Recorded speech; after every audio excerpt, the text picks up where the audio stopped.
Good afternoon, everyone, and welcome to the first big panel of the CSAE conference for 2022. We're delighted today to welcome two panelists to talk about private sector investment in Africa. I'm Chris Woodruff, professor of development economics here at the University of Oxford, and I'll be sort of moderating, I guess, the discussion. And I'm joined today by Frannie Leautier and Admassu Tadesse.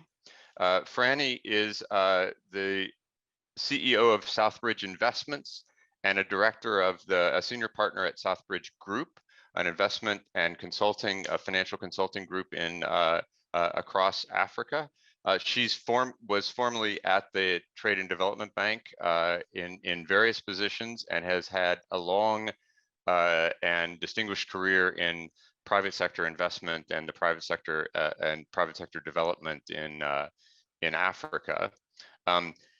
Admassu Tadesse is the president emeritus of the Trade and Development Bank and now the managing director of the group of which the Trade and Development Bank is a part.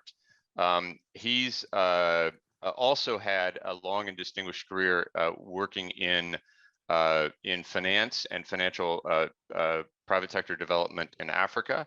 Was the winner of the African Banker of the Year Award and the African Business Leader of the Year Award, among other accolades and other positions. I'm going to start by letting both first Frannie and then Admassu introduce themselves further if they'd like, but more importantly, introduce their organizations, both of which I think are quite interesting, and then we'll jump into some topics related to private sector development in Africa.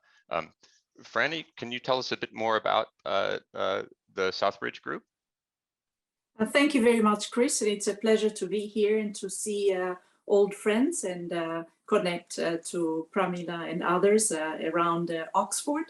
So as Chris said, I'm Frannie Leautier. I'm originally from Tanzania, and I currently work at Southbridge Group, leading the Southbridge Investments, which is the part of Southbridge that focuses on investment advisory and funds management or asset management more broadly. The other part of our group does advisory, pure advisory.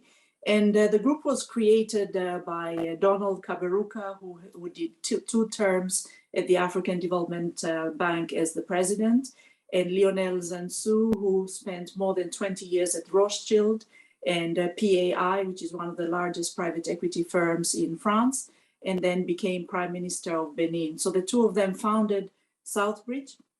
And the idea was basically to create a Pan-African investment bank that would really focus on supporting Pan-African development objectives through the private sector and through investment in particular. And that covers the full range of private sector activity, the corporate sector, the development finance institutions, but also the SMEs and micro enterprises. We are headquartered in Mauritius, and we have offices in Kigali, Abidjan, and a sister institution in Casablanca, and have offices in Paris and London. Fantastic, thanks. And one of the great things about this the online technology is you never know where anyone is when they're joining. So Frannie's joining from Kigali today, and Admassu from Nairobi. And Admassu, let me turn it to you and tell us a brief introduction of the Trade and Development Bank. Thank you, Christopher. Let me just maybe say, we also know Southbridge before I even talk about TDB. They're a very dynamic and capable group that we work with on a number of matters as well. So just to add to what Frannie said, TDB is, of course, a regional multilateral development bank, a little bit different from the big global IFIs because we do a lot of trade business, which is not common in the DFI community. certainly at the global level. So we are a little bit of a hybrid, Christopher. We do short-term lending and guarantees for trade. We also do different types of trade finance, business discounting, letters of credit, and the types of things that commercial banks would typically do. We do them in tough neighborhoods, not just in mature markets where commercial banks do this quite readily on their own. So we deal with a very specific market failure around our geography. And then, of course, we do the regular development financing around infrastructure, lending to the private sector across various different types of sectors, agriculture, industry, manufacturing, services, the different subsectors of infrastructure as well, including ICT. We're active in the SME space. We do asset management within the TDB group. Frannie was an executive director and led that business for some years with us as well. So we are a little bit diversified and have many different dimensions that make us quite versatile and able to provide what we call a one-stop shop type offering to our clients. So you could come to TDB and get a 90-day letter of credit or get 20 years of financing to build a solar power project or a wind farm. And are you doing, is it debt financing or debt and equity both? We are a bank that's leveraged, so we tend to do the vast majority of our financing being debt, but we do sometimes take equity positions in strategic projects. We also do quasi-equity, like we did in the Lake Turkana wind power project here in Kenya, which needed a little bit more risk capital over and above debt capital. So we did normal debt financing, but we also complemented that with a quasi-equity tranche. So we do multiple types of financing, but of course, as a bond issuing bank, we tend to do mostly debt. Right. Great, thanks. So let me just say the plan for the session. The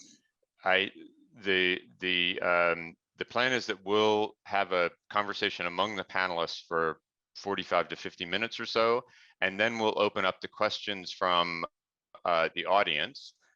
You can put questions in the Q&A, and it's likely that we'll read the questions at the end of the session in the last part of the session. Let me start at Admassu with you. The Trade and Development Bank has had an impressive 10 years. In terms of growth, growing 7 or 8 times in size its portfolio. The other DFIs have also that operate in the international DFIs that operate in Africa have also increased investments quite substantially in the last 10 years. Are these increases being driven by an increase in the demand for capital, or is this just a waking up of the supply of capital to Africa? Well, I think there's both sides at work here, but there's demand side factors and supply side factors. I think on the demand side, clearly the continent has been growing in a way that it hasn't from a decade-long perspective. If you look at pre-millennium, we obviously had several lost decades. Africa hadn't quite found a way to grow. Since the millennium, it's been a very different story. That's now well over 20 years. And that growth, of course, it's not been as high as we'd like it to be, but it's been quite strong, right? And you've had the GDP of the continent, growing multiple folds, right, during this 20-year period. And as a result, there's also been a lot of transformations that have been quiet. The one most prominent area has been ICT. We all know that mobile telephony has been a wild success story in the context of Africa. We leapfrogged, essentially, like the academics like to say, and we did magic, right? And not many people believed that mobile telephony could grow so fast. Largely through private sector funding. It was merchant operators coming in and driving that whole revolution.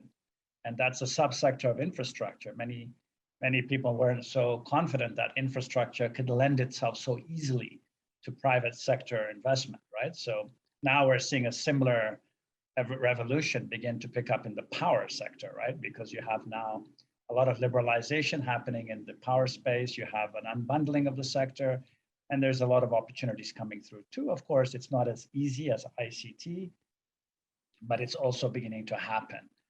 So the demand side factors have been there. I think clearly the demographics have been on the back of this strong demand, because there's a lot of consumer markets that have really picked up and grown. Retail has grown in a huge way.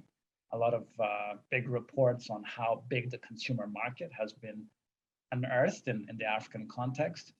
But at the same time, you see so many other sectors that have grown. The financial sector, the banking sector has been phenomenal. Of course, it comes on the back of the curing of the very systemic macroeconomic problems we had prior to the millennium. And ever since that was more or less solved, we've seen a huge explosion in private banks emerging, and huge growth in Pan-African banks as well. I'm sure you know the story of EcoBank and some of the Nigerian banks. Certainly the South African banks have been very successful at becoming Pan-African as well. So there's been huge growth in financial services, but of course you also have the fintech space. Everybody knows the M-Pesa story, the Safaricom success. That has, of course, now been replicated in so many other African countries. So again, technology has grown on the back of financial services in a big way. And now we're seeing that being applied to the power sector, where you're beginning to see similar types of solutions being offered at the retail level, where revenue collection is a lot easier than wasn't the case with the classic utilities that were not able to collect revenue easily, with all sorts of new types of technology with meters. And then, of course, you've had industrial sectors also grow. Just in the case of TDB, we've seen about 5 cement plants get financed in 5 different countries just in the past 7 or so years. And of course, we've seen similar trends in other parts of the continent as well, where the Dangotes of this world, but also PPC of South Africa, have really driven very substantial industrial growth across the continent. We've seen some small steel factories. We see oil refineries coming in. Again, you have the Dangote case on the western seaboard, but on the eastern seaboard, you also see new oil refining capacity also being put into place on the back of oil discoveries. Natural gas. Everybody knows that Mozambique has had a huge discovery. Tanzania, similarly as well, very big. South Sudan and Uganda are now, of course, oil-producing countries. If you go back 15, 20 years, this part of Africa was not much of a resource play, right? Now you have mining, you have oil, you have gas, you have a lot of endowments that are being discovered. That's also contributing to the dynamism of growth in East Africa, which has often been diversified, but now also has the resource factor playing to its favor. That's great. Thank you. Frannie, let me follow up on that on the equity side from Southbridge's perspective. I assume that a lot of the investments you make are more on the venture side, or are you also in similar sectors? And where do you see the sort of the potential and the dynamic growth in the private sector in Africa at this point? So Admassu has given the broad picture in terms of what's happening in Africa that is attracting capital, and then also why the capital is seeking Africa. So I'll focus on the intermediary and then beneath the broad economy. Before COVID, Africa was pretty much attracting foreign direct investment and other forms of investment driven largely by global trends.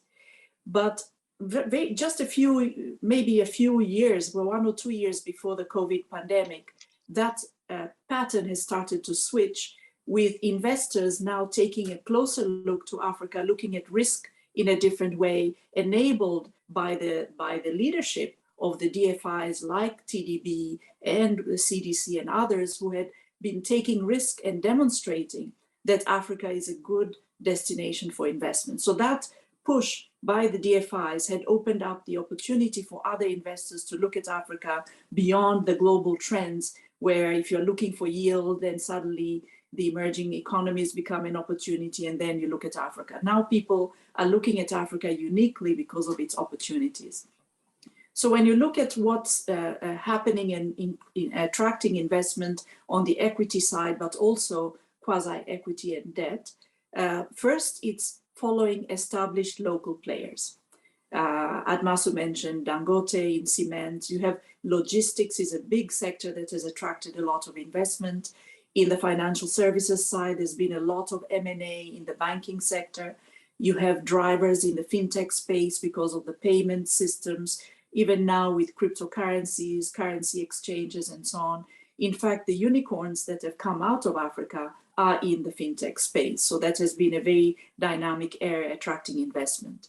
Now, during the pandemic, Africa realized, many of the countries realized, that they actually have a huge constraint when global supply chains get disrupted. And that has pushed a wave of investments into manufacturing, starting with the urgent things like food packaging, medical supplies, and so on, to meet the immediate food, nutrition, and health-related demands during the pandemic. But that's now becoming a broader switch to say, let's focus on near neighbor trade and manufacturing, because that's going to deliver results in the long term. So you see, for example, within the East African community, we've recorded trade levels that are the highest in the history of that sub-region, and they've been driven mostly because of these short-term constraints and the neighbors therefore selling to each other manufactured goods, food, and other products. The second wave, I think, is the importance of the small and medium enterprise.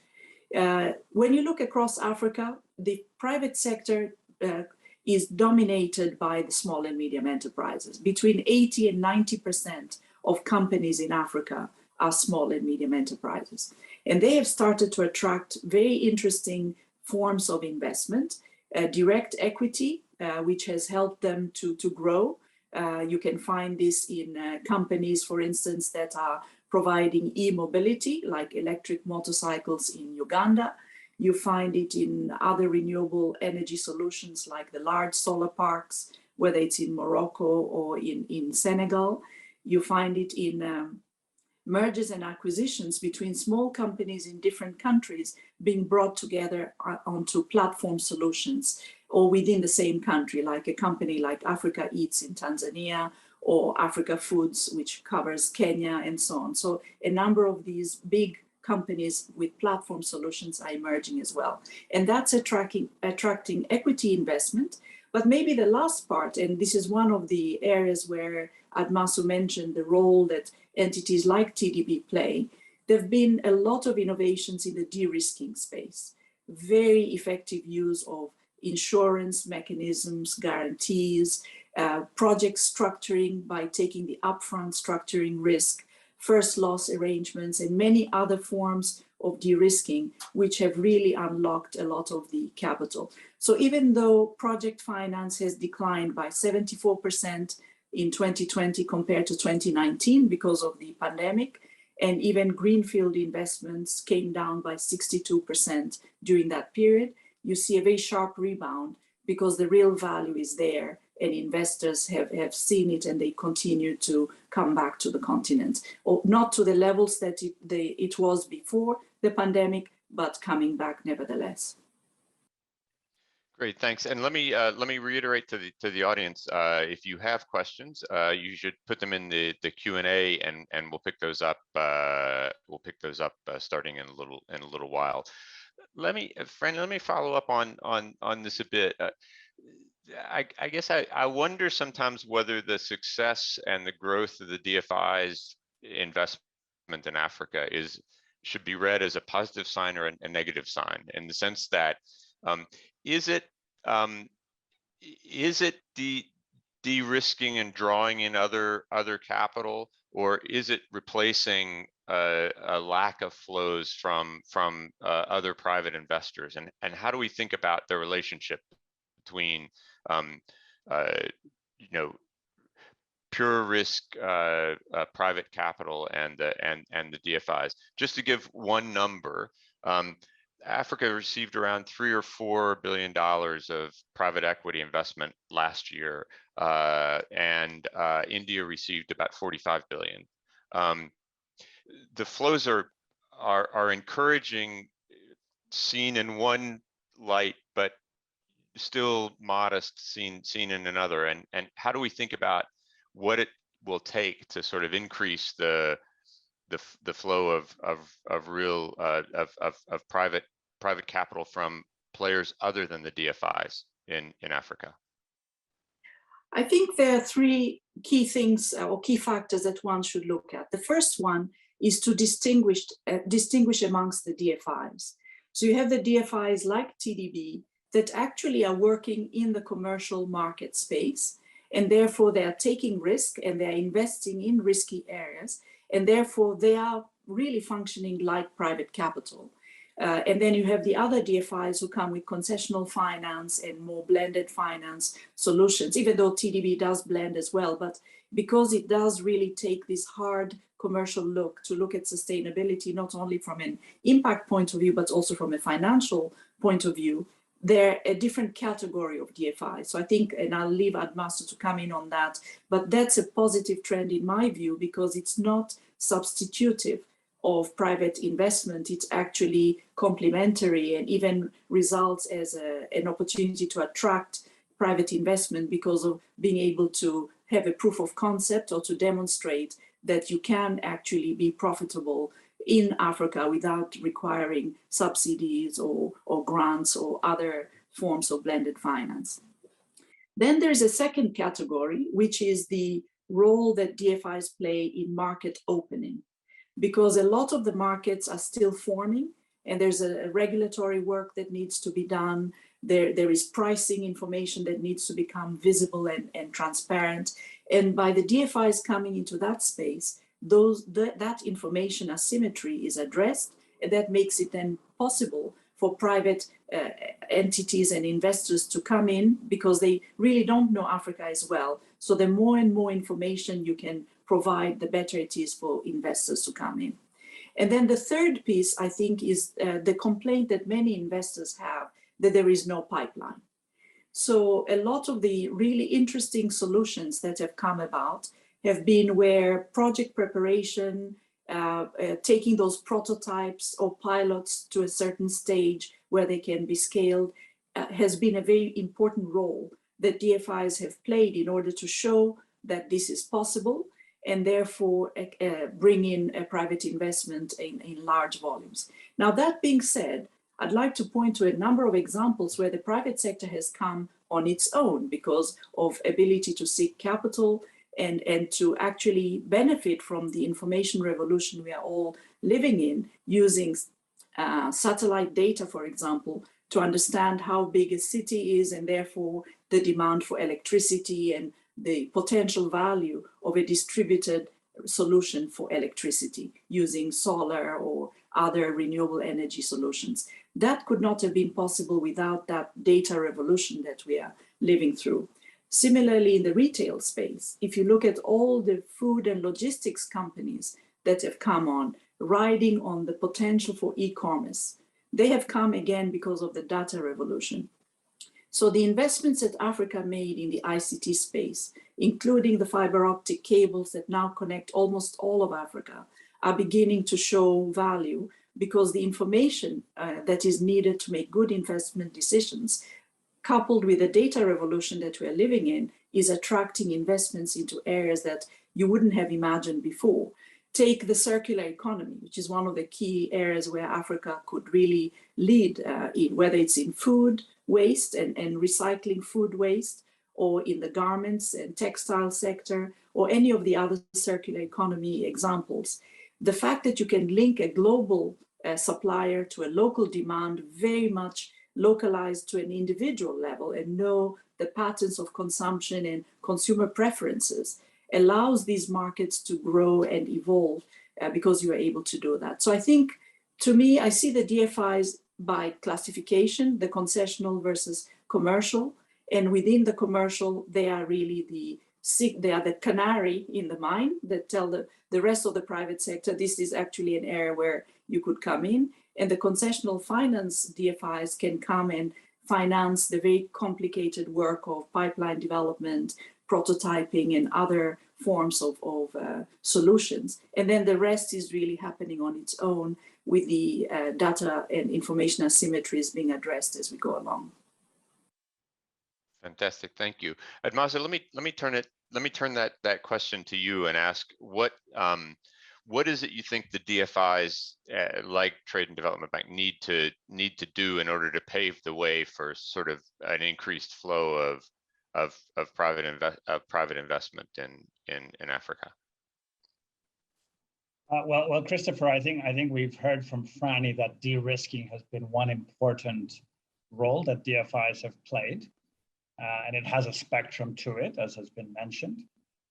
One of the things that I've found that the private sector really likes to do is to share risk with DFIs, because the presence of a DFI, especially if you're a particular type of DFI that has preferred creditor status and certain types of features, you actually give, by your very presence in a transaction, you actually elevate the recourse mechanisms around a project that might have difficulties, right?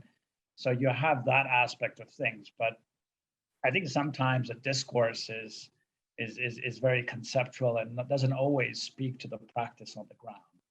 And I say this to you, Christopher, because it's not just sharing risk and de-risking, but it's also co-financing, right? The reality of most deals on the ground is it's a subject of co-financing. And when the financing happens, it's not uniform, right? You have different types of investors coming into deals and investing in different aspects of the structure of a deal. So usually a bank would come in and provide debt, but an investor would typically come in and put in equity. They would be the sponsor of a project. And in many cases, they have gaps. And they look to a DFI to come in and fill in the gap, but they would also look at a commercial bank to also fill in the gap. And oftentimes you'll have tranches that are almost headlined with the type of FI that a sponsor wants to see in a project or in a deal. And on the shorter end of things, you'd have a commercial bank coming in with working capital, which is typically anywhere between 1 year to 2, 3, 4 years. And then you'd have a DFI come in with the longer tenors, and they complement each other very well, right? And then the equity guys come in and put in 15, 20-year money with all sorts of arrangements around that. So that tends to be more the reality. But it's not just in terms of what we do to help investors in the real economy, but it's also how we partner with private banks, commercial banks. And I say this to you because we have a very good track record in actually crowding in commercial banks into financing. And what we do is we find suitable ways of creating room for commercial banks to come into deals, in a manner that is suitable for their tenor appetite. And then we'll come in and do, the tenors that they're not able to do. In some markets, actually, we go in and we create some healthy tension, and we kind of gently push some of the banks to take longer term positions in deals by creating incentives, by creating a little bit of healthy tension as well to get the migration towards longer tenured financing, because usually in our business, that's really the jewel, right? The premium is on longer term financing. And we've seen instances where we've gone into sub-markets, segments of markets, where commercial banks would only have appetite to do 2 years, and then you drag them out to 3, and then some of them agree to come to 5. And as they come out, you go further out on the other end, right? So we were in the 5 bucket, and then we moved to 7, and we moved to 10, and the commercial banks are following us out. And it's a market-making role in a sense, right? It's confidence building. It's the canary point that Frannie made, right? You kind of demonstrate that the longer risk, the longer tenor risk is manageable. It's okay, and so there's those dynamics, I think, which often don't get enough perspective out there. And I think there's also different types of private investors. Like there's the insurance markets on the other side of de-risking that Frannie mentioned. You know, that there's huge insurance capital, as you would know, accumulated in the OECD world, looking for a home, right? They tend to be very sensitive about ratings. So they typically would insist on an investment grade type of counterpart if they're placing, you know, funding on a debt basis as opposed to equity. And most of our economies around us are not investment grade. So many of these insurance players really find it valuable to have an investment grade intermediary like TDB and others who can actually source the money from them and then intermediate that into higher risk environments, because they literally have limits in terms of how far they can go within a risk spectrum, right?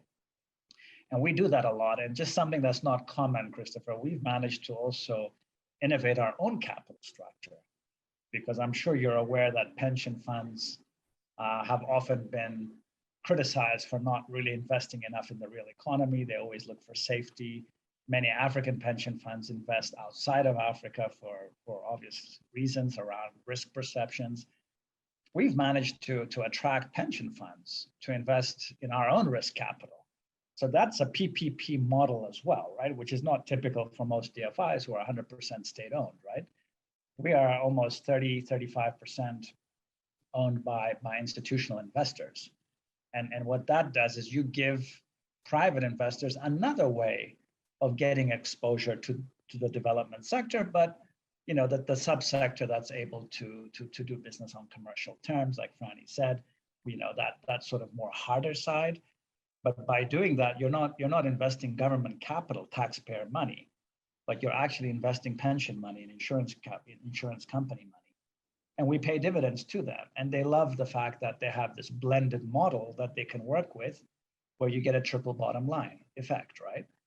And so that's another way of also crowding in the private sector. You don't just do it in transactions, in projects, but you also do it within your body corporate by creating very comfortable positions that are, you know, well considered, where you get the sovereigns to step back a bit. You force the sovereigns not to take dividends, but you give the private sector dividends, right? So this is a very real way of how we accommodate the private sector. And this has not always been the case, but we've managed to bring in close to 20 institutional investors who today are very happy taking risk in the development sector alongside a bank like us.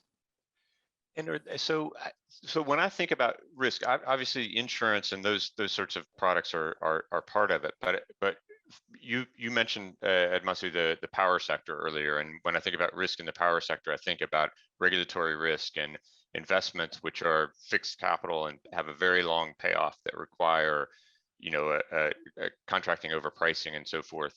How do you see that side of the risk? And is that something that the DFIs are able, from their position, to play an outsized role in, or is it something that's kind of correcting it, sort of fixing itself as we go along because of the demand for power? Or how do we think about the risk that comes from regulation and the market side of investments? Well, that's a very topical area, because we've seen the power sector be subjected to a fair amount of noise in that respect. Not just one country, a couple of countries, and of course, in this day and age where PPPs have become more mainstream, that risk has become heightened, and we've seen it materialize in a few cases. And I think, again, the presence of DFIs really helps a lot, because when a DFI is involved in this kind of project, obviously it's very close to the sovereign, because a sovereign typically is a stakeholder and a shareholder. And when you go into these types of PPPs, typically the sovereign is aware, and there is a certain kind of vetting that happens. So if you have a change of administration that happens, right, and you have a new administration that doesn't have a favorable view of a particular regime around PPPs, or they may not agree with certain tariff concessions that were given by the previous administration, the presence of a DFI in that structure actually helps sometimes shield the private entity, right? And not, you know, you can't shield a private company 100%, but your presence, you really help the workout process, right? You help the negotiations. And of course, there's all these, you know, how can I say, sort of informal aspects around relationships between DFIs and sovereigns, right? And so whether it's the World Bank or the African Development Bank or TDB, we're very close to ministries of finance and central banks in some of those countries. And so, of course, when things go wrong, you know, you play a very important role in helping bring the parties together and to try to find a way out, right? We had, you know, a couple of very interesting experiences with PPPs that had this regulatory risk manifest in the context of a change of administration. And because there were several DFIs in the picture and the stakes were so high, the sovereign just found a way, you know, to be very constructive and find a solution. It doesn't happen 100% of the times, but you know, you get that very, very often as being a positive and constructive way forward. Sometimes, you know, with these PPPs, DFIs don't just come in and put in debt, Christopher. Sometimes we have to put in risk capital as well. And here in Kenya, there's a sort of a landmark wind power project that we had committed to provide debt to, but then there was one party to the deal that just pulled out very unexpectedly, left a hole. And the only way this project could proceed is for us to have stepped in, and in addition to the debt, provide a form of risk capital. It was quasi equity, and that plugged an important hole. And then that same project, years down the line, ran into difficulties. So now you're sitting as a DFI, not just as a lender, but you're also sitting in the other room alongside the equity investor, where you're now also debating your interests, right, as an investor, because now you're a risk capital investor. And the private sponsors, the equity investors who are sitting alongside you, love the fact that you're in the room because, you know, you may be a risk capital investor, but you're a different kind of animal altogether, right? And that creates that additional, you know, informal de-risking, if you like. So let me take a question. Let me blend in a question here from the audience as well. So Africa is obviously not a country, but a continent. And so the question is, are we seeing variance across countries in the risk that's being presented to investors? And what parts of the continent are becoming, you know, particularly attractive? And are some countries lagging behind? I guess for both of you in this question, but Frannie, let me start with you. Thank you for that question, Chris. I think there's a differentiation happening where when you look, for example, at the credit rating agencies and how they rate different African countries, and then you look at the patterns of investment, whether it's FDI or other forms of investment, even the ability of countries to go to the market and raise capital, like what has been done recently with countries like Benin and Rwanda that have gone to the bond markets to raise capital. You find that the space is actually becoming quite specified. So it used to be that if you don't have a very good rating from the credit rating agencies, you're completely closed out from the markets. But now, because of the way in which countries can bundle the projects that they want to finance through bond issues, other opportunities for delivering impact, and combining it then with either a solid DFI partner, as Admassu has mentioned, or by their own sovereign historic performance in meeting their obligations. That has allowed countries of different types of risk profiles to access the markets. And I think this is an amazing, important transformation. The social bond that Benin was able to raise was several notches lower in price than what they had done historically, because the market is now understanding African risk much better. And then when you look at the other opportunities, that if you have a DFI accompanying those countries to raise capital in the markets for them, that also brings several opportunities that investors look at. Admassu mentioned already the preferred creditor status, but there are other effects which you call the halo effects that come with having a DFI sitting next to you, which are, for example, the reform agenda in the country, where DFIs can have a long-term dialogue with the governments to fix the pricing issues, tariffs in the electricity sector, utility reform. All of these are very critical because they wouldn't, if they don't happen, the value of private investment would not be realized. So having a DFI sitting along and pushing that country dialogue agenda, the policy reform agenda, helps a great deal. But then there is this third aspect, which I mentioned earlier, which is the investors are now able to see opportunities, even in very conflict-driven or fragile economies, because those are unique opportunities driven by the digital economy.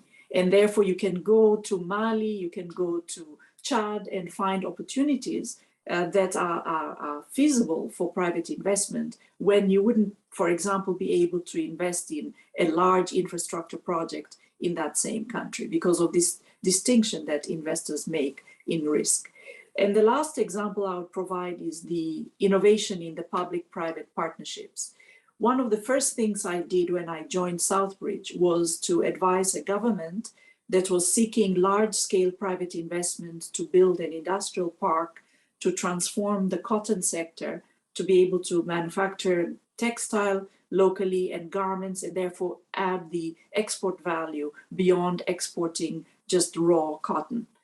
And we were able to bring a private investment together. The government and the private sector were joint shareholders. They did a share swap in order to have that kind of structure be feasible. And they were able to attract in 6 months very large amounts of private investment that came not only to build the infrastructure for the industrial park, but also solve the energy problems, including renewable energy, to bring in sustainable waste collection, which was one of the key areas to make sure that as you develop, you also collect the waste that comes from manufacturing. And we're able to not only maintain, but generate more jobs in the agricultural sector, in the logistics sector, in the manufacturing sector, even in the ports sector. So these are some of the examples of ways in which, by distinguishing beyond the headline credit rating agency risk, you can go down to individual sectors, individual opportunities, and find ways in which you can invest with impact and with profitability. Great, fantastic. Admassu, anything you want to add on that question? Maybe just to say that, you know, investment climate is got a number of dimensions, and I think, you know, the question of digital networks now being available, the same point applies to power and transport, right? So if you look at historically, the cost of doing business in most of Africa has been extremely high, because once you leave the firm or the factory level, the costs mount very, very quickly. By the time you hit markets, you're just so inefficient and uncompetitive. Nowadays, you know, you have tremendous improvements in transport networks, improvements in power. It's not uniform. Not all the continent has made big strides, but if you just look at, for instance, some of the countries that I work very closely in, rail network, we're going through sort of a revolution of rail, which you know, drastically reduces the cost of moving goods, right? And so you have 3 countries that have taken a very strong lead in building out rail infrastructure. That will be a game changer, right? Alongside the power developments. And so Tanzania has been perhaps the most proactive and aggressive in this area. And they've done it because they have a lot of landlocked countries on the hinterland. So what they're doing to connect the country is also going to be interconnecting at least 3-4 different countries on the back end. You're talking about multi-billion-dollar investments, close to 10 billion, right? Just one country. But that's a rail solution that's going to interconnect another 4. Kenya has done the same, and so has Ethiopia, right? So you're looking at, you know, East Africa region having close to $20 billion in rail network infrastructure, right? That is a game changer. It was never done during the colonial era because in those days there was no motivation really to interconnect markets within Africa, right? It was interconnecting resources with external faraway markets. So now you have this new aspect on the transport side. Of course, you have road development that's also been quite impressive in a number of countries. That alone just reduces the cost of moving goods. If you take agriculture and mining, two major primary sectors in Africa, those are sectors that are going to benefit in a huge way from rail and road, right? Just the viability of so many projects just becomes so much more enhanced, right? Because you can now target markets much further away and still be feasible. So that raises the rail and road, I guess, raises in our mind perhaps the investments the Chinese are making in Africa, particularly in infrastructure. How is that affected what the DFIs do and what other investors do in the region? Well, not all the projects were financed and sort of structured the same way. So in the case of Kenya and Ethiopia, it was the financing and the construction came as one package from what we all understand. In the case of Tanzania, it was different, right? So the contractors were different, and you had different sort of segments in the rail, a network that was given to different contractors. The Turks actually were the contractors in the case of Tanzania, and they separated the financing from the contracting. And so, banks like us, together with many others, came in and formed a consortia and provided co-financing alongside the sovereign that put a lot of its own taxpayer money into that mega project, right? So that it was not uniform, right? It wasn't all sizes cut to one specification. And the actual infrastructure itself was not all the same either. And the locomotives that are going to move on the rail are not all the same either, right? So some of them are electric locomotives, like in the case of Tanzania and Ethiopia. Others are diesel, which are not as efficient, but they could always, of course, be upgraded to become electric and so on. The debt sustainability issues around some of these big investments, of course, can be debated. There are, pluses and minuses. But on the whole, I think what's very clear compared to maybe 30 years ago, 40 years ago, before the world saw Africa go through a HIPIC process, right? A debt cancellation process due to unsustainability. If you go back to that old era, there's very little to show for, right? You had a lot of debt, but zero assets that were created, more or less, right? Whereas nowadays, when you talk about a lot of this debt-fueled infrastructure spending, yeah, there are countries that have become much more, vulnerable due to higher stocks of debt that are not always backed up by ability to service. But at least, you have very significant assets that you can point to that can actually generate revenue, right? And so that really puts the color very differently from, what you would have seen in a previous era where you had a lot of, borrowing for different types of purposes that didn't always create a path for repayment.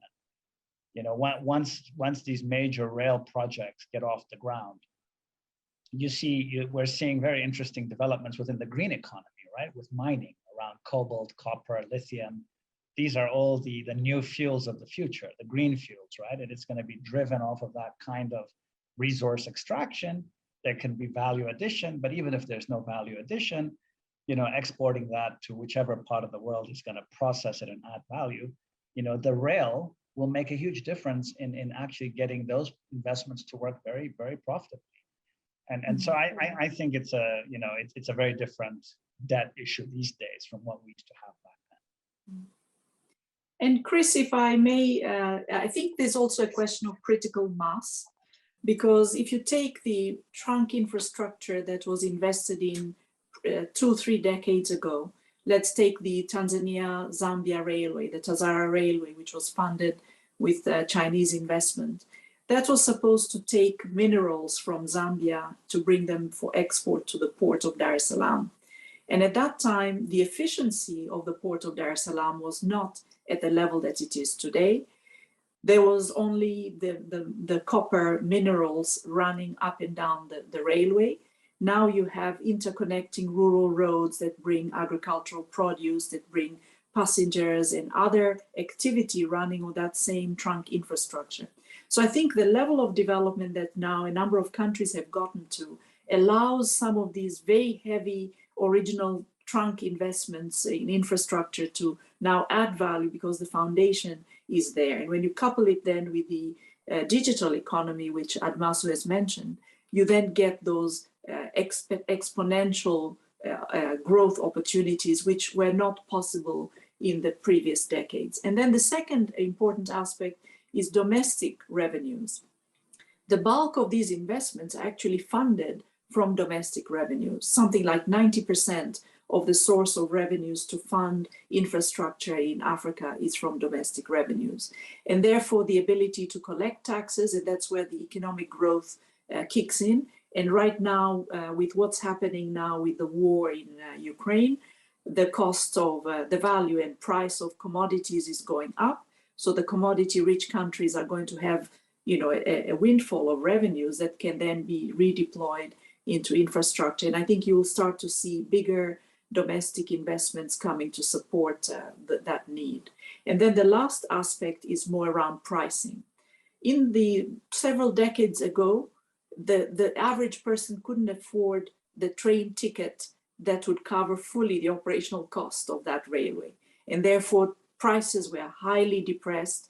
Tariffs in electricity, in transport, in telecoms were kept very flat because that was the affordable point. But now with the growth in incomes, people can afford now to pay a higher price, and that's giving better operating returns for these large infrastructure type companies. So you can imagine again concessions and long-term arrangements where the private sector can recover operating costs, and therefore the models that were tried before can now be better able to work, like the Houphouët-Boigny Bridge in Abidjan, which is a concession arrangement where the private sector came in to construct a toll bridge, and the tolls are sufficient to pay for the cost of construction. That could have been impossible a number of decades ago. So I want to thanks for that.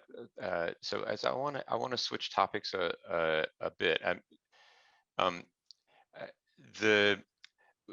In addition to the pandemic in the last couple of years, one of the things that's really come to the fore is climate change. And Mazu, you mentioned green growth with respect to mining of cobalt and lithium and so forth. What is the role of the private sector, or how does the private sector think about adjusting to climate change? Firms generally are pretty good at responding to incentives. Prices aren't really right in terms of climate change. We're not pricing carbon. We're not pricing things. There's pressure that comes sometimes from consumers, but it's a very different sort of pressure than a carbon price would be. How does the private sector think about climate, and what should the private sector in Africa be doing with regard to climate change? Again, it's super. I'll go after Frannie. Yeah, perhaps three quick points. First, it depends on the size of the private sector. So for the large corporates, they have signals that come, if they're in the trade business, they have signals coming from outside where consumers are demanding much more transparency in terms of the sources of production. And that's all along the labor value chain, but also in the emissions and carbon footprints in particular. So those large corporates are bringing in new technologies. So you see a huge transformation, for example, in the logistics side with new equipment coming in, on the manufacturing side, where you get more water efficiency, less carbon emissions for the new equipment fleet that's coming to replace the old fleet. And that's one way in which the large corporates are responding. The second is because of shortages of electricity, where it becomes cost effective to actually leapfrog and use renewable energy. And you see that forming around a number of these solutions, like the large solar parks in Morocco and now the revolution in hydrogen. I was very surprised after Glasgow with the announcement of a green hydrogen opportunity. Very few weeks later, an African hydrogen partnership was formed, where these are local companies in Africa that want to push forward the hydrogen revolution. So I think the large corporates are moving in there. But the second, and this is largely not talked about, are the small and medium enterprises. We did a study with a grant from IFC that looked at how small and medium enterprises in Africa are responding to the COVID crisis. But we added some questions, which was to also look at what climate action are they taking.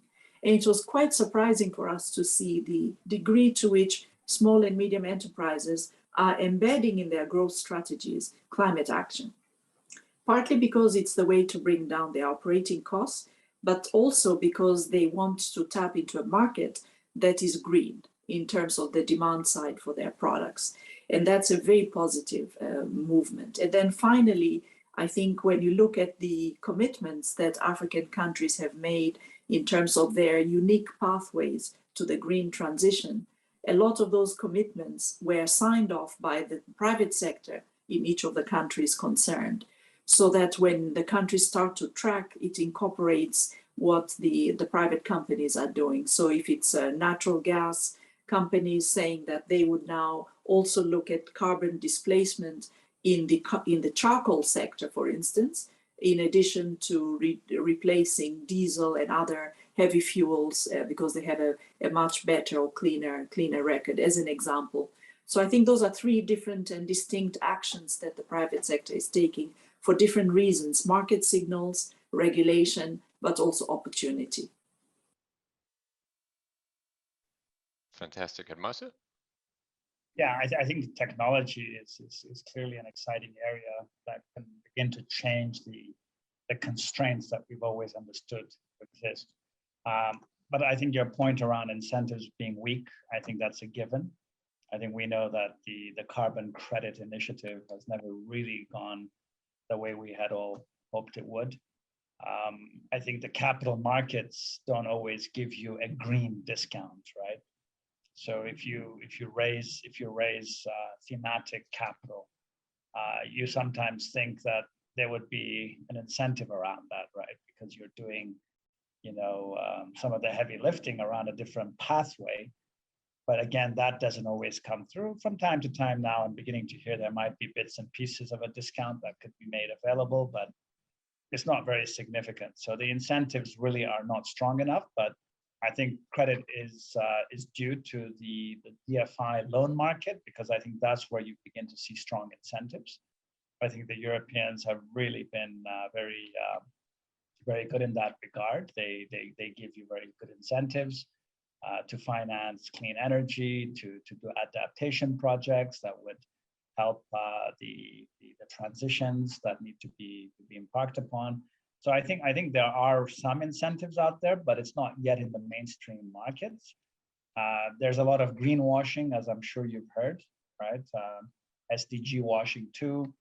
And I guess everybody's looking to be relevant. Everybody wants to be, looking good these days. It's nothing unusual, but again, it's more labeling as opposed to the real incentives, right? So you would expect the market maybe to one day start saying, all right, if you do a green bond and you can demonstrate that the funding has all gone for specific types of usage, we'll give you a tenor advantage, and maybe we'll give you a little bit of a cost advantage too. Then the incentives become real. That's on the supply side of the capital equation. On the demand side, of course, it's also about public sector policy. Sometimes you would think there should be more carbon taxing going on, but that's a different topic, and it's not easy for governments to do it. But I think that's also an important part of the gap in my mind. So I think we're starting to see. I guess I've just seen some word of green bonds, and there is, in a sense, an entire infrastructure that has to be built up around this, because, for example, a bond that goes to a bank that then lends to SMEs for climate, related projects, there has to be accounting from the SMEs back to the bank, back to the investors, and those accounting systems don't necessarily exist yet, need to be developed, and so forth. It is being built out. I mean, I think there's a lot of activity in that regard, but there's also taxonomy issues around what constitutes green. And I think we've seen a very interesting sort of optimized position coming out of the EU, which was practical in my view, where natural gas was now deemed to be a transition energy. So that kind of qualifies. There was a debate as to whether it would or wouldn't. Interestingly, nuclear has also been classified that way.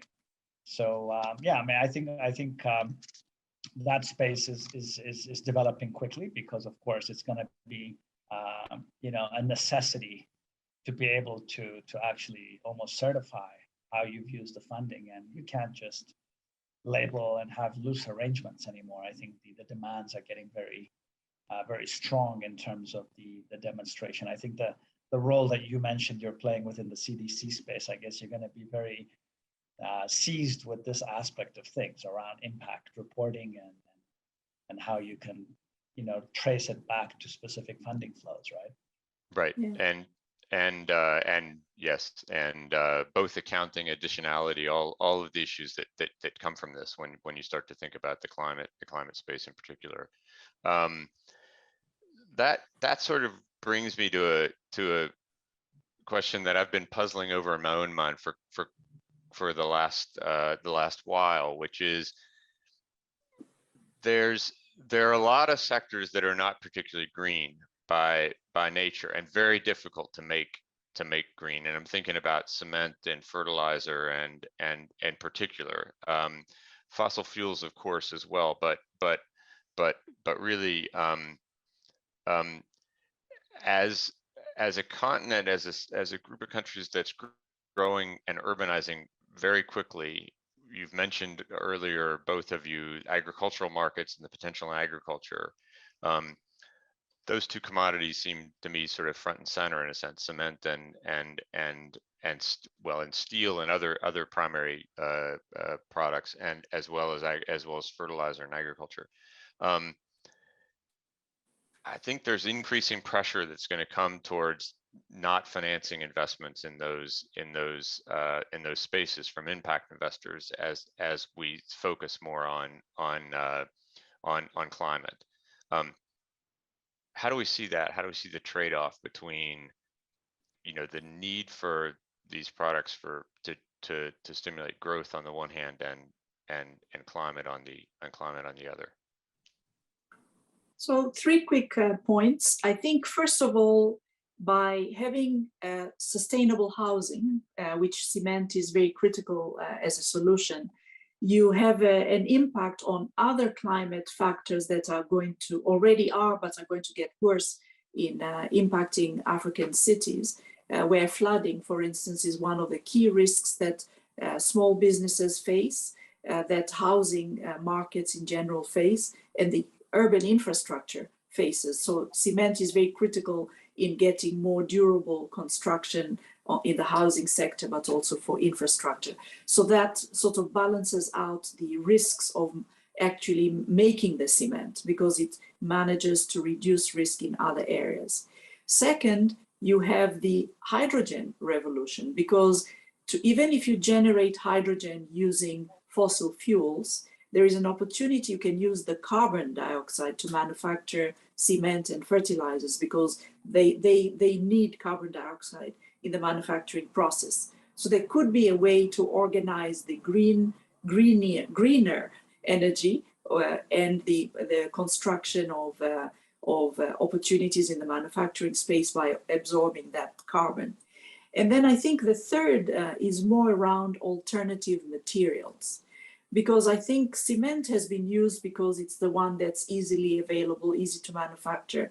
But I was very impressed by a competition that's run every year by the Prize for Cities by the World Resources Institute. And you find solutions, for instance, in countries like India, where by using different roofing materials, you can bring down the interior temperature in a house. If you use bricks instead of blocks, cement blocks, you have much better properties. And I think the TDB green building is a good example of how you can construct green buildings with much lower cement content that gives you the benefits of a green building and therefore reduces the demand for cement on the other side. So we have stone, we have bricks, clay-based bricks, we have wood and other forms of construction materials, including synthetic fibers or fibers from natural plants like sisal, which is used as a way to stiffen instead of steel.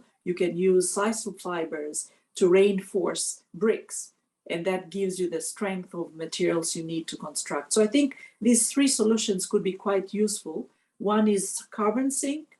Second is displacing other climate risks by bringing more resilience in the construction space. And third, by giving space for innovation in the materials space.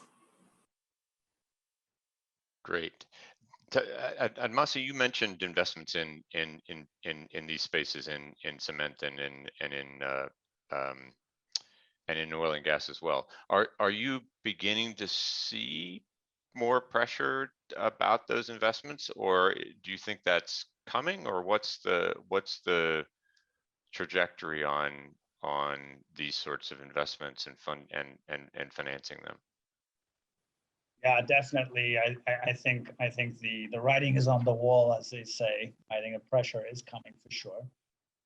But of course, the manner in which that pressure will come through will be differentiated in different contexts. I think even at COP26, there was a very honest acceptance that the transition needs to be just, depending on who you are, with the level of development that you have. But at the same time, you have a very strong mitigation and adaptation thrust that will help reduce the impact. For instance, many cement projects are very energy intensive, and the clinker side of the project is really where you get that controversy, right? But imagine if you can have a gas-fired clinker plant as opposed to a coal-fired clinker plant, or a hydropower-fired clinker plant as opposed to coal, or HFO, right? So that there are ways, I think, to really manage the impact, to mitigate a great deal, and sort of dovetail with this just transition concept. The same can be applied to steel. I think you have a number of ways of constructing these types of projects in a manner that is much less harmful, right? So I think there is a lot of scope to sort of apply technology and smarter solutions to mitigate the footprint. Great, thanks. So let me take add in again one question from the audience. Amatrioli Ambali asks, do you think the DFI and other development partners have done excellently well to help Africa in sustainable energy, power generation, and other infrastructure facilities to reduce the cost of doing business? What's missing, and what should be improved, in particular in the alternative energy, electricity generation? Let me make it broader. In the electricity generation area, in particular, what needs to be, and more broadly, what needs to be improved to help the private sector? I think the price per kilowatt hour of renewable energy has been coming down tremendously over the years, and because of technological innovation, but also because of the increased demand and therefore the opportunity to serve larger communities with renewable energy. And that has helped companies and households alike in terms of producing affordable energy. However, for industrialization, there are very few at the moment examples in Africa of renewable energy for large-scale industrial transformation. You have the large dams that are being built with a lot of controversy around them because of the other effects, including resettlement and other factors. And Africa is subject to drought, so the hydro solution may not necessarily be a long-term solution, because during the drought periods, the continent will need other forms of energy. However, the DFIs have come in, they have already proven, and I'm sure Admassu can talk toward that, you already mentioned Lake Turkana, have proven that when the DFIs come and take that early risk to show that it is possible, then the private sector can come in and scale it up at a much better price point than if they'd come in advance. However, there are examples now of the opposite, where the private sector has prototyped and then the DFIs come to take the prototype to scale.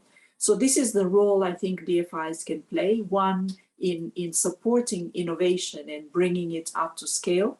You see, for instance, what we call now metro grids, right? You used to have mini grids, but now you have metro grids, which then allows you to aggregate grids, small grids from different locations. You have a company already operating in Zambia doing that and being able to sell back to the utility electricity that's generated from renewable sources, aggregated into mini grids, and then brought into a metro grid, and then into the traditional large-scale utility grids that countries have. And that's a role that DFIs have played, because they paid for the early experimentation to show that that's possible. The second area where the DFIs went first, I think if it wasn't for the DFIs, you would not have seen the solar revolution that we now see in Africa, whether it's the large-scale solar parks or the solar innovation that's coming to serve rural villages or neighborhoods within big cities, or even in agriculture for pumping of water for irrigation, for instance, where solar solutions have come about because of DFI support for those early experiments. And then lastly, if you look at scaling up, there is a very interesting example where you have e-mobility in Uganda, where motorcycles are riding on electric battery-driven electric motorcycles. And you then go, when your battery is depleted, you go to a station, you replace that battery with another fully charged one, and the charging is taking place slowly using solar energy. So you remove the cost to the consumer by creating this separate solar park that charges the battery, and you get your e-mobility solutions with renewable energy. And those kind of innovations started in the private sector, and then DFIs came up to scale it up. So I think there's a lot of room for DFIs to support, and they have been doing it, but there's also room to do more. I often hear discussions that we need to figure out how to get down to smaller ticket sizes for investments and kind of stimulating more innovative investments. And I wonder if instead the DFI's role should be, as you say, to scale the investments that people have experimented with. That one of the, partly because the risk we were talking about earlier, as you go to scale, that risk sometimes becomes, larger, and partly just the ability to access larger pools of capital and the ability to scale. So it's interesting you say that sometimes goes the other way, because we talked earlier, and we often do think of DFIs coming in and kind of de-risking initially, and then drawing in other capital. But there likely are places where that should be reversed. We should think about that in the other way around. And in fact, even sometimes experiments that are done by NGOs or things that are done, that are developed, sort of methods and products that are developed by from a variety of sources that then become feasible. Yeah, and I think here, Chris, maybe a quick comment on that. There's a role for universities and the R&D role of companies, because those get, in most economies, that's where innovation comes from. And in Africa right now, when you look at the innovation centers in Africa, the universities have a huge role to play. So in some cases, the role of the DFI could be to support the universities to be able to do that kind of research, and then to help the universities link up to the private sector so that the innovations can then be brought to the market. And then the private sector can then take it from there. And I think these sort of partnerships between DFIs with the private sector and universities in innovation could be one of the huge opportunities, especially now that DFIs are going to private education, which is another big area of investment to get that transformation. Really interesting point. Do you see an increase in R&D interest among firms in the private sector? So there's the university, and as you said, also there's often the innovation comes from R&D within firms. Do you see an increase in interest in R&D within the private sector? Absolutely. A good example is the Kigali Innovation City, where the government took a decision to create a hub where you can attract innovators to cohabitate and through cluster economies generate that kind of R&D that you need for transformation. That's a very good example because all the cohabitators are private companies. Then the other example is the Nelson Mandela Institute of Science and Technology. If you take the one in Arusha, where they have been experimenting in biotech and patenting their results, and then they partner with the private sector to make those patents then deliver value through marketable products, like packaging for sustainable food distribution, for instance, which is very easy then to scale up. Some of the examples are in, if you look at what they're doing now with Google and the other sort of tech companies to get language-based innovation, because many of the African languages have not been brought to the dictionaries and to Wikipedia and so on.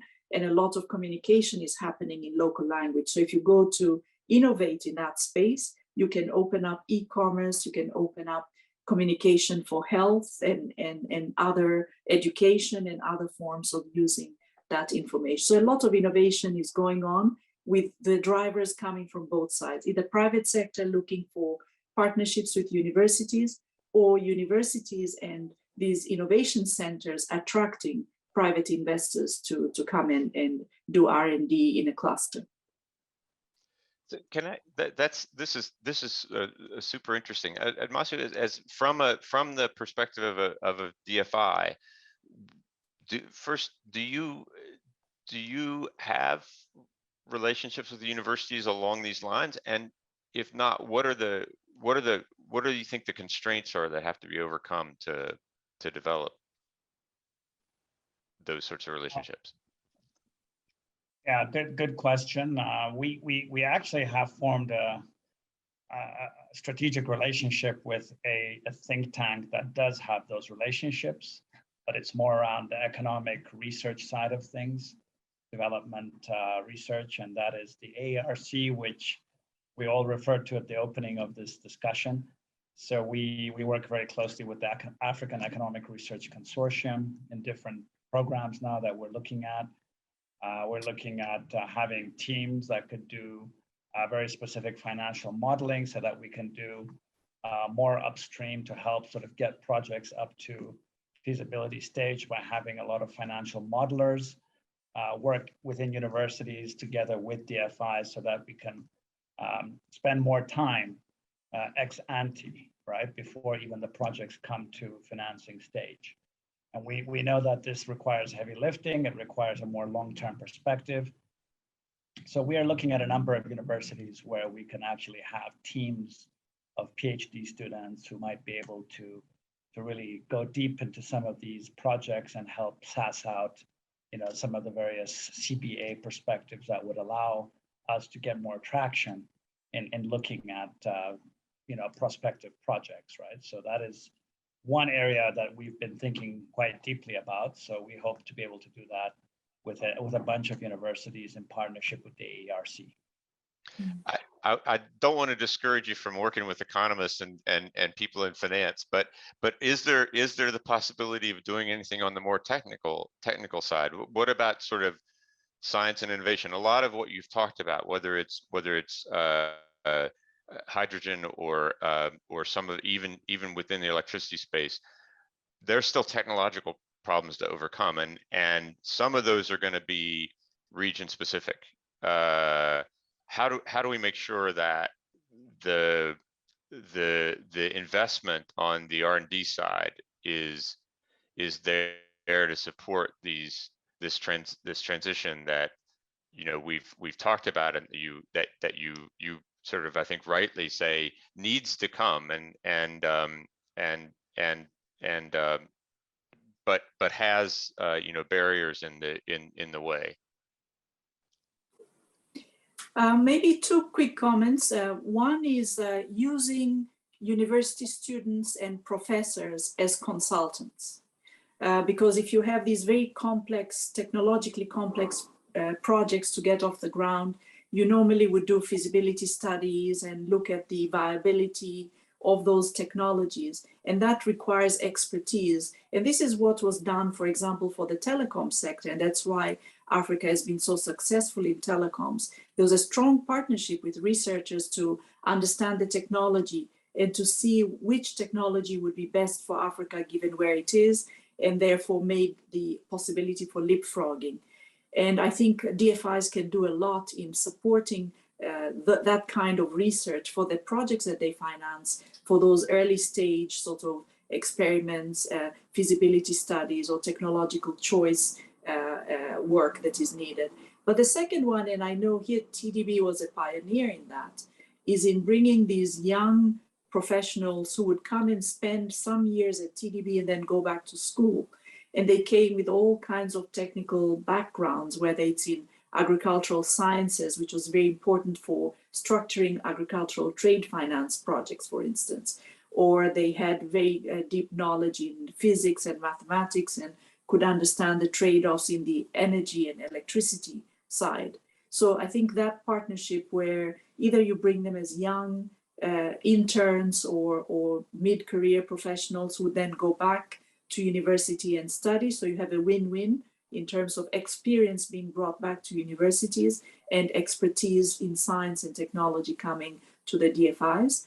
And then, of course, the final one is the investments in, I know that one of the things that TDB did is in the pharmaceutical side for veterinary medicine, for instance, because animal health is becoming a key issue these days. And that kind of medical research can only be done in some cases in universities. So some of those very interesting projects, including what TDB did on its corporate social responsibility side, supporting these kind of initiatives. So I think there's a lot that can be done, some that is already ongoing, but clearly an area for scaling up.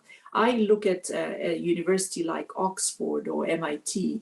I mean, there's so much research ongoing there from private sector funded research and combined with public funded research that generates a lot of value. If the DFIs could do that at scale in Africa, I think it would be transformative. And you see the World Bank doing that with the centers of excellence, financing some of those centers of excellence. You have the African Union defining these Pan-African universities in science and technology and looking for financing to get them off the ground. And then you have the private sector in countries like South Africa, in Rwanda and Senegal, coming and getting together in these parks, the science parks or innovation parks, and trying to innovate together. So those are different solutions, and the DFIs play a different role in each of them. Really good. Really super interesting. Admassu, anything you want to add on that, or I have one final question. We're just about out of time, but I think Frannie put it very well. I have nothing to add. Okay, so I want to give us a chance to end on an optimistic note. So I'd like to ask each of you to kind of think about one investment that your organization has made, Southfield or TDB, that you think sort of encapsulates the promise and opportunity of the private sector in Africa, and particularly as a driver of growth. I mean, I think if we look, you know, through at least since the Industrial Revolution, you know, poverty alleviation ultimately comes from growth, and growth ultimately comes from the development of the private sector. It's not ever a completely linear path. You know, we have ups and downs along the way, but what do you see as sort of one sort of quick description of an investment that you've made that you feel like is one that really encapsulates the promise of the private sector? Admassu, you want to go first? Sure. Thanks, Frannie. Yeah, I think, Chris, a couple of cases come to mind.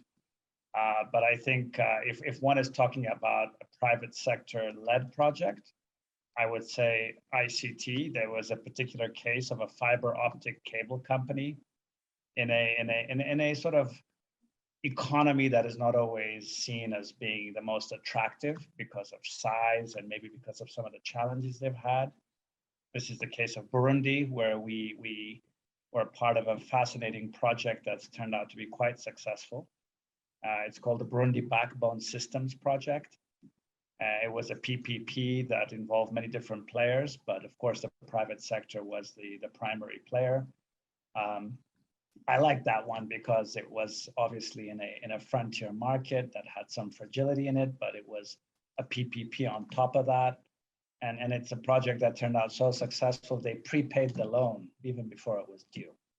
So if I was just restricted to one case, I would highlight that one. That's very private sector led, but on the public sector side, I think the SGR public sector investment in Tanzania that's going to connect 5 or so countries will be a huge game changer. It may not be seen as a direct real economy investment, but it's going to unlock agriculture, mining, and so many other sectors, because that's really what holds the hinterland of Africa back, right? It's like what happened in the US out in the Midwest, right?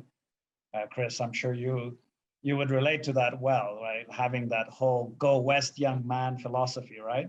Right. If you had no rail, there was no way to go out west, right? And what are you going to do? What are you going to send back? How are you going to integrate back to the mature East Coast economies, right?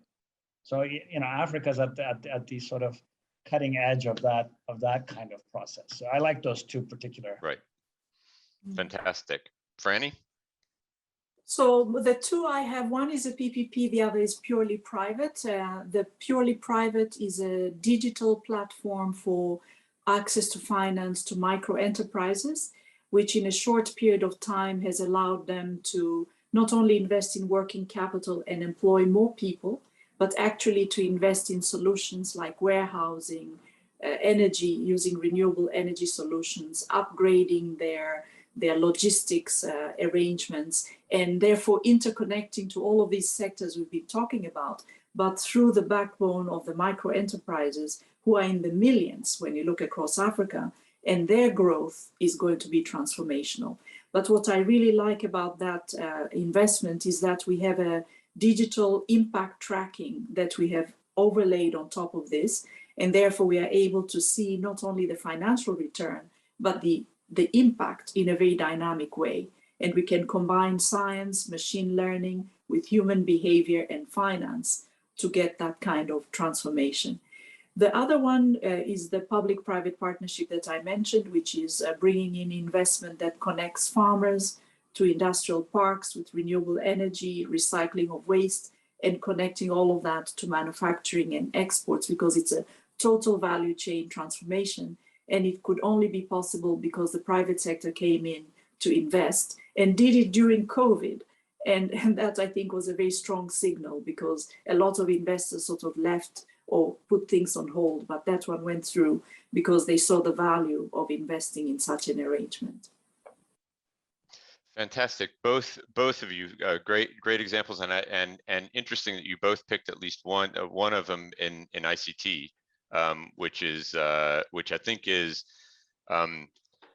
really is one aspect that makes the process of growth and development now quite distinct from what we've seen, you know, in the past, you know, in the past century and so forth.